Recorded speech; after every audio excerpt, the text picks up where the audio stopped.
Magandang araw po sa inyong lahat. Eman pa ako sa Pacquiao, ipinagtanggol. Jillian Ward, di makapaniwala ngayon. Alam po natin lahat yan dito sa ating video.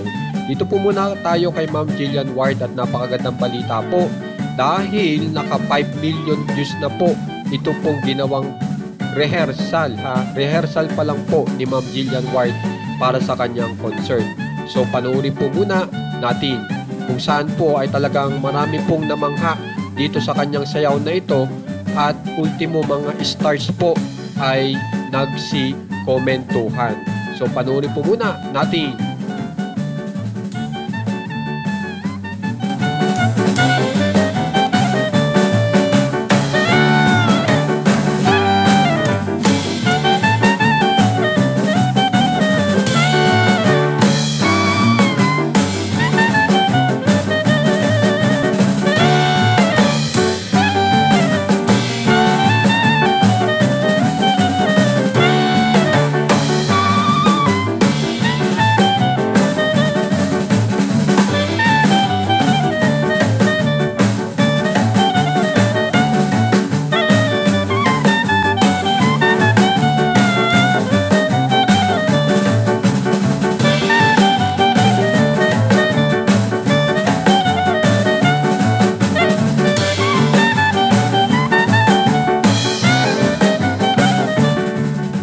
Bali po, meron pong bagong mensahe po.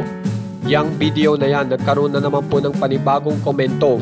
Pero sa isang kilalang artista po.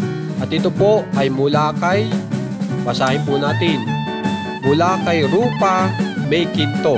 At ang pagkakasabi sa video ay napakagaling mo, Miss Yuna.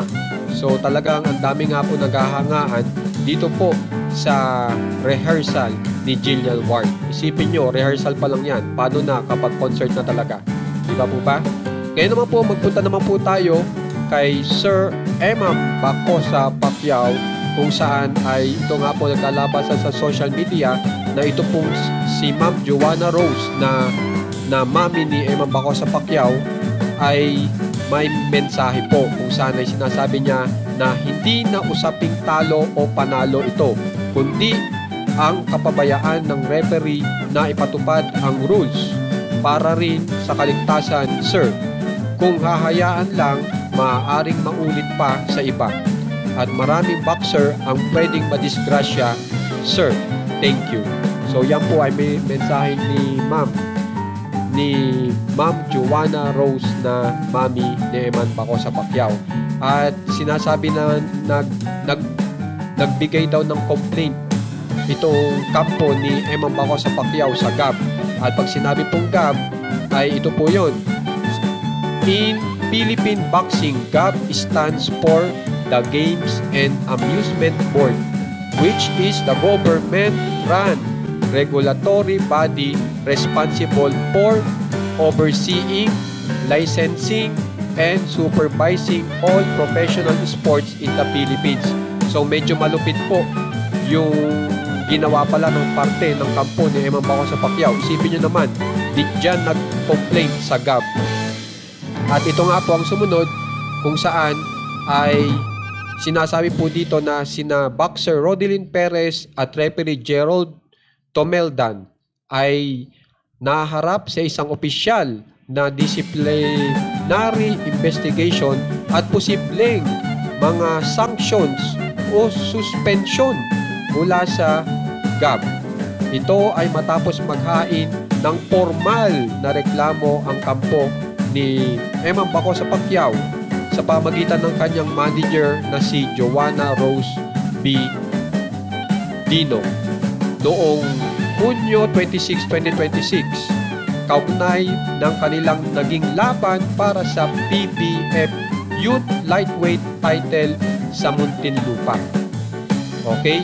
So ito po yung pwedeng mangyari po kay Sir Rodelyn Perez na nakalaban po ni Eman Bacosa Pacquiao. Investigasyon sa rabbit punches. Yan.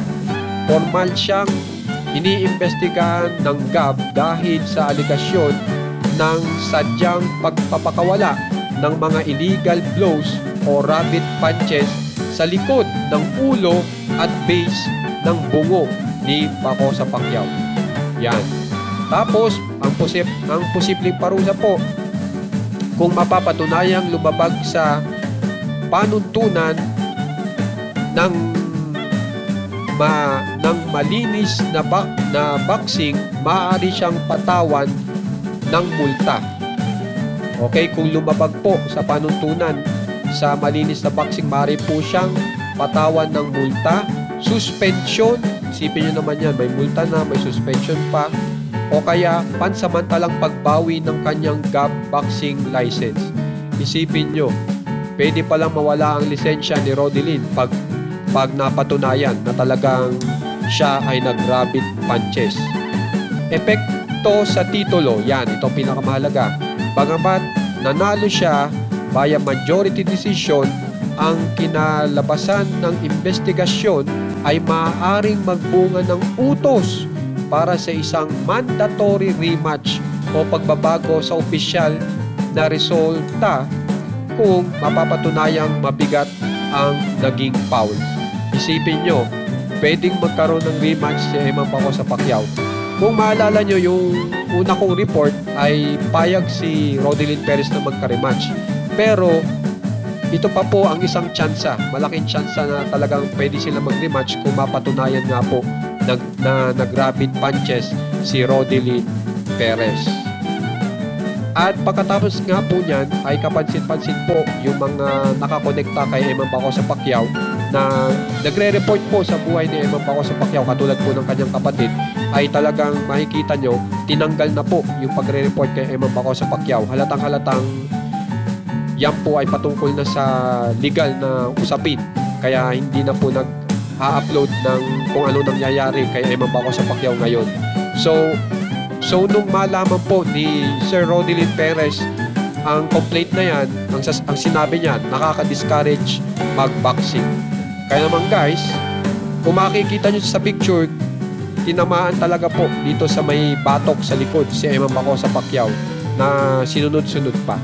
So tingnan na lang po natin kung ano pa talaga magiging resulta, at sana kung ano man ang mangyari, tiyak buhay na naman po ang mga fans na Eman Paco sa Pacquiao dahil baka magkaroon ng rematch.